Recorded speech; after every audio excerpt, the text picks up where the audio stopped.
Myself, Arpita Gupta. I have completed my BSc Honours Physics from Tirodimal College, Delhi University, and then I have completed my MSc in Physics from Delhi University, Department of Physics and Astrophysics in 2018. And now in 2022, I have cleared UPSC Combined Geoscientist exam with All India rank 16, and now I will be working as a geophysicist under Ministry of Mines. This was my 4th attempt.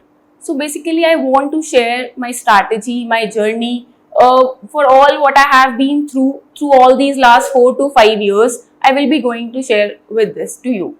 When I completed my MSc, I was not aware of this exam. But after a year, when I got to know that UPSC conducts such exam which physics students can give, तो basically इसकी अगर हम eligibility की बात करें तो MSc Physics, MSc Geophysics, MSc Applied Physics और MSc Applied Geophysics कोई भी स्टूडेंट जिसने ये कंप्लीट कर रखा है वो इस एग्जाम में अपीयर करने के लिए एलिजिबल है। फिर अगर हम बात करें, ये एग्जाम हर साल होता है और इसकी from 2020 they have changed the process. They have started conducting it in 3 phases. One is pre, mains and interview. तो अगर हम सबसे पहले प्री की बात करें तो pre is of 400 marks. In pre there are 2 papers. One is of GS and another is of physics and geophysics.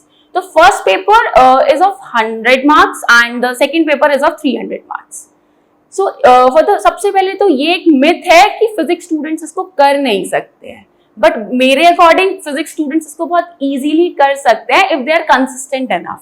तो इसको हम बहुत इजीली अच्छे से प्रिपेयर कर सकते हैं और फिर हम इसे परफॉर्म भी कर सकते हैं. थोड़ा सा टाइम में भी ज्यादा लग सकता है.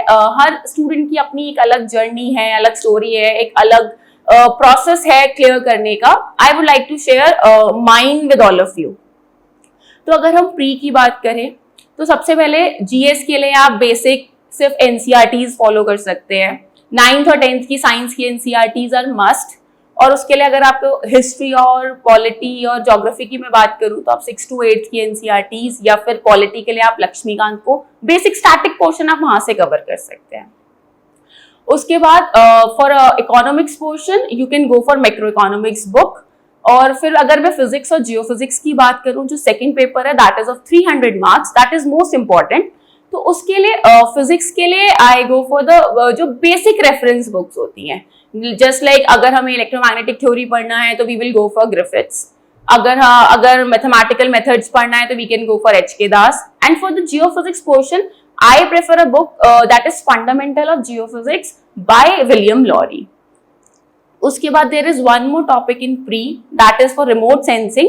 उसके लिए आप लोग आईआईटी के लेक्चर्स या मैंने आईआईटी के लेक्चर्स को फॉलो किया तो आप वो चीजें भी देख सकते हैं. अगर हम मेंस की बात करें तो इसमें क्या है, हर पेपर में 8 सब्जेक्ट्स है. तो there are 24 subjects in total. In single paper there are 4 subjects from physics and 4 subjects from geophysics. तो फिजिक्स वाला, जैसे I am from physics background, तो मैंने फिजिक्स तो पूरा कंप्लीट किया. बट अगर जियोफिजिक्स है तो मैंने हर पेपर में से अप्रोक्सीमेटली 3 सब्जेक्ट्स पूरे किए, because it was not possible for me कि मैं सारी चीजें एक बार में याद कर सकूं या प्रिपेयर कर सकूं. तो इसलिए मैंने उनको कम थोड़ा सा किया, बट उसको एक अच्छे वे में प्रिपेयर किया कि जो चीज आए तो I will be able to attempt it. और सबसे मोस्ट इंपॉर्टेंट थिंग, मैंने रोज आंसर्स राइटिंग किया. मैंने एक वो था कि रोज 2 या 3 आंसर्स मुझे लिखने ही लिखने हैं.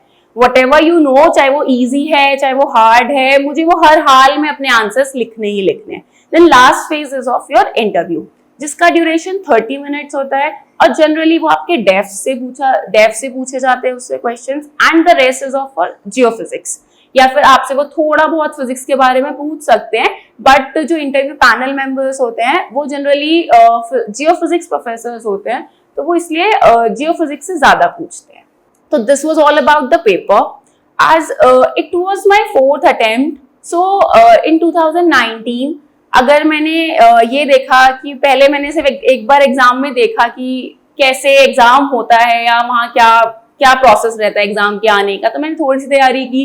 Then I give the exam, but मेरे मार्क्स बहुत बेकार आए, वो बिल्कुल भी अच्छे नहीं आए. फिर 2020 में मैंने बहुत मेहनत से एग्जाम दिया. मैं इंटरव्यू तक पहुंची भी. फिर जब मार्क्स आए तो मेरे इंटरव्यू में मार्क्स काफ़ी कम थे. I got only 72 marks out of 200. Mains में भी थोड़े से कम थे. तो what I learn from that phases कि अभी थोड़ी सी आंसर राइटिंग को प्रैक्टिस और चाहिए. मैंने बहुत ज्यादा आंसर्स अपने फर्स्ट अटेम्प्ट में नहीं लिखे थे. मुझे लगा था कि हो जाएगा, I will be able to write it in exam, but ऐसा हुआ नहीं. फिर 2021 में ऐसा रहा कि मेरा मेंस क्वालिफाई नहीं हुआ. तो उसके बाद फिर 2022 में आई परफॉर्म्ड वेल. प्री में माई marks were okay, nearby to the cutoff, but in mains and interview I got good marks. In pre I got 155, in mains I got 337, and in interview I got 128 marks out of 200. So there was it was 624 out of 1200. So apart from this I would like to share कि इतने सालों की preparation में what I learned कि हर aspirant की अपनी एक story है, अपनी लाइफ स्टाइल है, या बहुत सारी चीज़ें. हम ना प्रिपरेशन के टाइम पर बहुत डीमोटिवेट भी होते हैं. जब मेरा 2020 में फाइनल रिजल्ट आया था, आई वॉज लाइक शैटर्ड कि ये क्या हुआ एकदम, because I was expecting a good result. Definitely वो शायद होता है, but it was a disaster for me. तो it was like it took me 2 or 3 months to recover from it कि एकदम से what I have to do now. क्योंकि 2018 में मिस हुआ था, 2021 में रिजल्ट आया था, तो it was like full wastage of 3 years. मेरा नेट गेट भी नहीं हो रहा था. मैं 2018 से ट्राई कर रही थी, बट मेरा नेट गेट, मेरा कोई एग्जाम क्लियर ही नहीं हो रहा था कि मैं कहीं एक फाइनल पॉइंट पर आ पाऊँ ऐसा. तो इट वाज लाइक अ बहुत स्ट्रेसफुल और बहुत ही एंजाइटी होती थी, बहुत ही डिप्रेशन वाला फेज चल रहा था कि ये सब क्या हो रहा है. फिर उसके बाद 2 or 3 months बाद जब मैंने अपनी बहुत सारी कमियां देखी कि नहीं, अभी मेरे प्रोसेस में बहुत सारी कमी है, मेरे मार्क्स नहीं आ पा रहे हैं. तो वो क्यों नहीं आ पा रहे हैं? इट वाज लाइक कि मैंने शायद आंसर राइटिंग को एक प्रॉपर फ्रेम में प्रैक्टिस नहीं करी. एक इंट्रोडक्शन, बॉडी और कंक्लूजन के जिस तरीके से हमें आंसर्स लिखने चाहिए, मैंने वो प्रैक्टिस नहीं की. तो मुझे वैसा एक बार करके देखना चाहिए. बट फिर मैंने थोड़ी सी प्रिपरेशन बढ़ाई. फिर 2021 में मेरा मेंस क्लियर नहीं हुआ. तो उसके बाद भी आई वॉज लाइक कि अब तो नहीं होगा यार, अब तो काम खराब है. फिर 2022 का ना मेरे को मन नहीं था कि मैं फॉर्म भी भरूं, बिकॉज ऐसा था कि नहीं होगा. ऐसा मैं मान चुकी थी कि जब 4 years आपका कोई भी एग्जाम नहीं हो रहा है तो नहीं होगा. मेरे घर में इस बात में बहुत ज़्यादा ऐसे वो हुआ, डिस्कशन हुआ, वो भी हार्ड एंड डिस्कशन हुआ कि नहीं you should fill the form, at least once you should fill the form. तो I was like okay, for you guys I will fill the form. But फिर 2022 is really a blessed year. उस time मेरा GATE भी हुआ with all India rank 188. फिर मेरा net भी clear हुआ विद ऑल इंडिया रैंक 37. फिर मेरा यूपीएससी जियो साइंटिस्ट एग्जाम भी क्लियर हुआ विद ऑल इंडिया रैंक 16. तो it was really a blessed year. तो I would just like to say that failure is a part of life. It is not a life. वो आपकी एक story है. आपको नहीं पता कि आप कौन से अटेम्प्ट में क्लियर कर पाओगे. बहुत सारे स्टूडेंट्स का, मेरे कलीग्स का फर्स्ट अटेम्प्ट में भी क्लियर हुआ है. बट ज़रूरी नहीं है कि हर एस्पिरेंट की अपनी वही सेम स्टोरी हो, वही सारी चीज़ें हो. तो हर किसी की जर्नी और हर किसी की तैयारी करने का तरीका अलग है. तो बस हमें वो चीज़ देखनी है कि हमारे ऊपर क्या चीज़ सूट कर सकती है. Whatever task we can perform. फिर मैंने अपने डिप्रेशन और एंजाइटी को रिकवर करने के लिए आई स्टार्टेड प्लेइंग. मैंने 1 घंटा बैडमिंटन खेलना शुरू करा, जिसने मेरे को बहुत हेल्प किया कि हाँ ठीक है, मेरा स्ट्रेस थोड़ा सा कम हो रहा है and I am able to come back in my studies. मैं दोबारा से फोकस कर पा रही हूँ अपनी लाइफ में. एक ऐसा होता है कि हमारी बिल्कुल ही ऐसा लगा कि यार अब कुछ नहीं होगा लाइफ में. तो इट वॉज लाइक कि अब एक बार दोबारा से नए सिरे से शुरू करते हैं, जो होगा देखा जाएगा. तो एक होता है बिल्कुल कि I was really pessimistic at that time कि, बट फिर दोबारा से खड़े होना और उसके बाद, तो that was really challenging for me. और बहुत सारे एस्पिरेंट्स के लिए ये चीज़ होती भी है कि हम 3-4 साल लगे रहते हैं और परेशान होते रहते हैं कि कहीं नहीं हो रहा, कहीं नहीं हो रहा. तो I would just like to say कि यार just believe in yourself. Failures बहुत सारे आएंगे भी, और अच्छी बात है एक बार में हो जाए, बट फेलियर्स बहुत सारे आते भी हैं. तो जस्ट इंजॉय द प्रोसेस. और कोई भी एक फिजिकल एक्टिविटी ज़रूर करें. ताकि आपका मेंटल बैलेंस अच्छा रहे। अगर वो अच्छा है तो you can perform everything well. अब बात करते हैं जो जो सोर्सेज मैंने फॉलो किए। तो फॉर प्रीलिम्स फिजिक्स के लिए आई विल प्रेफर, मैंने प्रेफर किया कि जो नेट और गेट के प्रीवियस ईयर क्वेश्चन थे जो बहुत सिंपल थे, क्योंकि इट वाज 120 मार्क्स और 120 क्वेश्चंस आने थे, तो मैंने जो बहुत सिंपल क्वेश्चंस थे मैंने वो प्रैक्टिस करे। उसके बाद अगर मैं जियोफिजिक्स की बात करूं तो मैंने एक तो विलियम लॉरी की बुक फॉलो की। रिमोट सेंसिंग के लिए आई प्रेफर्ड IIT's लेक्चर्स। उसके बाद there is one book for geophysics MCQs, that was GATE geology and geophysics by Amrish Singh. मैंने वो बुक फॉलो की ताकि मैं MCQ जियोफिजिक्स की फॉलो कर सकूं। तो इससे मेरे को काफी हेल्प हुई कि मैंने प्रीलिम्स में अपना बेटर परफॉर्मेंस दिया। इट वॉज ओके, बट मेरा काफी वो ठीक रहा कि इन बुक्स ने मेरे को काफी हेल्प किया। और एक लास्ट वीक में I just revised my formulas. एक जगह मैंने अपने सारे फॉर्मूलाज को लिख लिया और just make a note of that कि मैंने सारे फॉर्मूले से किसी के लिख लिया, और उसके बाद I just keep revising and keep on revising them. फिर आती है बात मेंस की, जिसके लिए हमें जैसे February is your prelims exam and then mains is in June, तो there is a gap of 3 months। तो it is like I will say कि आप अपना स्टार्टिंग के 2 और 2.5 months अपनी अच्छे से तैयारी करके फिर मैंने लास्ट में बहुत सारा रिविजन किया, क्योंकि रिविजन इज मस्ट। जब लास्ट में 2 दिन में एग्जाम होता है, in the morning shift, evening shift and the next morning shift, तो सारा सिलेबस रिवाइज नहीं हो पाता है। तो एटलीस्ट आपके पास इतना टाइम हो। मैंने लास्ट के 1 month सिर्फ रिविजन ही करा कि नया नहीं पढ़ते हैं और सिर्फ आंसर राइटिंग प्रैक्टिस करते हैं। और लास्ट में जो प्रीवियस ईयर क्वेश्चंस हैं उन्हीं को बस आप एक तरीके से मैंने उन्हीं को 3 hours में सॉल्व किया कि एक बार मेरी स्पीड बन जाए so that I can perform better in my exam. तो previous year questions are must. उनको देखकर वी कैन से कि हाँ ये टॉपिक्स जो हैं इसके सराउंडिंग्स क्वेश्चन आने की प्रोबेबिलिटी बहुत ज्यादा है। तो हम प्रीवियस ईयर क्वेश्चंस को देखकर अपनी तैयारी को सेंट्रलाइज कर सकते हैं। मैंने एकदम से आई वोंट से कि मैंने 100% सिलेबस कवर किया।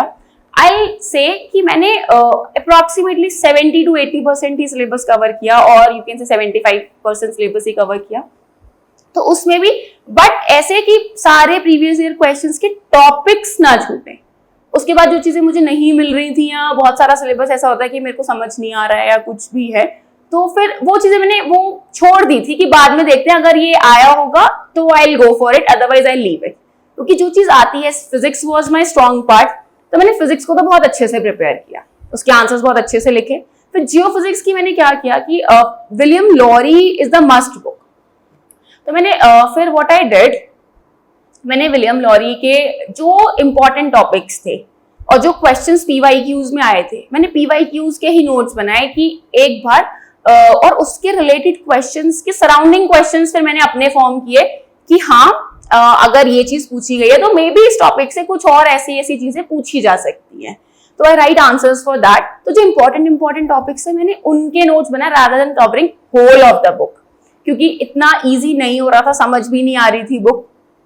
बट स्टिल जब हम उसे 1 बार 2 बार 4 बार 5 बार पढ़ते हैं, we keep on getting a better understanding.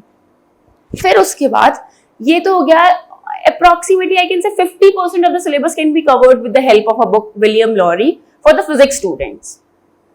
फिर उसके बाद आपके पास आता है एक well logging topic that can be covered from a book Paul Glover, and then you can say there is a satellite communication and radar और digital electronics। उसके लिए भी आपको इंटरनेट फॉलो करना पड़ेगा। सारी चीजें ना हमारी बुक्स में नहीं है, तो you can search on internet पे बहुत सारी चीजें अवेलेबल हैं, बहुत सारे PDFs हैं, ट्यूटोरियल्स हैं, वो आपको हेल्प कर जाएंगे कि आप आराम से उनको एक बार पढ़ोगे तो वो आपको इजी लैंग्वेज में, rather than going for a long book. उसमें बहुत सारे पेजेस होंगे तो वो आपको लगेगा कि ये नहीं पढ़ा जा सकता थोड़ा सा। फिर उसके बाद फिर इंटरव्यू के लिए आई विल से कि हाँ डेफ इंटरव्यू पैनल में 4 members are there. One person is a chairperson, that is an IAS officer, and other three are the IIT's professors, geophysics professors. तो आपका इंटरव्यू पहले डेफ से स्टार्ट होता है, तो आपको अपने डेफ के बारे में तो सब कुछ अच्छे से पता होना चाहिए। आप कौन से रीजन को बिलोंग करते हो, आपकी स्टडीज कौन से रीजन की हैं, तो वहाँ का ज्योग्राफिकल बैकग्राउंड कैसा है, वहाँ कैसा रॉक स्ट्रक्चर मिलता है, ये सारी चीजें आपको बहुत अच्छे से पता हो। या आपके एरिया के मिनरल्स कौन से फेमस हैं, या सॉइल कैसा है, या आपका जो एरिया है वो बहुत ज्यादा फर्टाइल है या लेस फर्टाइल है, तो आपको उसके रीजंस पता हो कि ऐसा क्यों है। फिर उसके बाद next comes is the geophysics portion. तो जियोफिजिक्स के लिए I preferred the book William Lowry and another is Introduction to Geophysical Exploration by Keary and Brooks। तो इन दो बुक्स की हेल्प से मैंने अपने इंटरव्यू की प्रिपरेशन की। तो इंटरव्यू में व्हाट इट वाज कि वो आपसे पूरा एप्लीकेशन बेस्ड पूछते हैं, but you should know the basics. या फिर उस दिन कोई भी ऐसा इंसिडेंट हुआ हो जो जियोफिजिक्स से रिलेटेड हो। जब when it was a time of my interview, तब उस time Joshimath was in news. Joshimath was the headlines of every newspaper. So it was the first question the person asked me in the interview कि what is your opinion about the Joshimath incident, कि वो क्यों हो रहा है and आप उसे कैसे, अगर आप एज एन ऑफिसर जाते तो आप वहां पर ऐसे क्या मेजर्स ले सकते थे। तो ये सारी चीजें वो डिस्कस करते हैं कि तो उस दिन का न्यूज़पेपर इज मस्ट। उसके बाद आता है जियोफिजिक्स का। तो जियोफिजिक्स का पोर्शन जनरली आपका रहता है कि आपके बेसिक्स बहुत क्लियर हो। 100% answering is not necessary, but basics आपके बहुत इजीली क्लियर हो तो आप उनका एप्लीकेशन बेस्ड क्वेश्चन आंसर कर सकते हो। तो रेस्ट 20 मिनट्स और 15 minutes interview goes on that until and unless आपने उसमें डिसर्टेशन या कोई प्रोजेक्ट फिल नहीं करा है। मैंने नहीं किया था, ऑल्दो आई डिड, बट मैंने नहीं किया था because I was not confident enough कि हाँ मैं अपने प्रोजेक्ट से रिलेटेड क्वेश्चंस को बहुत अच्छे से आंसर कर सकती हूँ। तो मैंने वो चीज मेंशन नहीं की थी। तो इसलिए इट्स अपॉन यू कि उसके कोई मार्क्स आपको बहुत ज्यादा नहीं मिलते हैं कि आप पीएचडी कर रहे हैं या आप कोई प्रोजेक्ट या डिसर्टेशन करके आए हैं। इट्स अपॉन यू कि आप वहां जाके क्या चीज डिफेंड कर सकते हैं। तो that's all for the interview session. कि ये एक मिथ है कि फिजिक्स स्टूडेंट्स इसको क्लियर नहीं कर सकते, कि जियोफिजिक्स पढ़ना है ये बहुत टफ है, बट ऐसा नहीं है। Physics students can easily clear it. जो भी बस थोड़ी सी कंसिस्टेंसी और प्रैक्टिस की बात है, बहुत ज्यादा स्मार्टनेस या इंटेलिजेंट की बात नहीं है। I am also a mediocre student. तो बहुत इजीली अगर आप सिर्फ प्रैक्टिस और कंसिस्टेंट रहोगे तो ये बहुत इजीली हो सकता है। It's simply a myth. Now I would like to thank you DKT for giving me this lifelong opportunity. It is just like a dream come true moment for me. Thank you so much.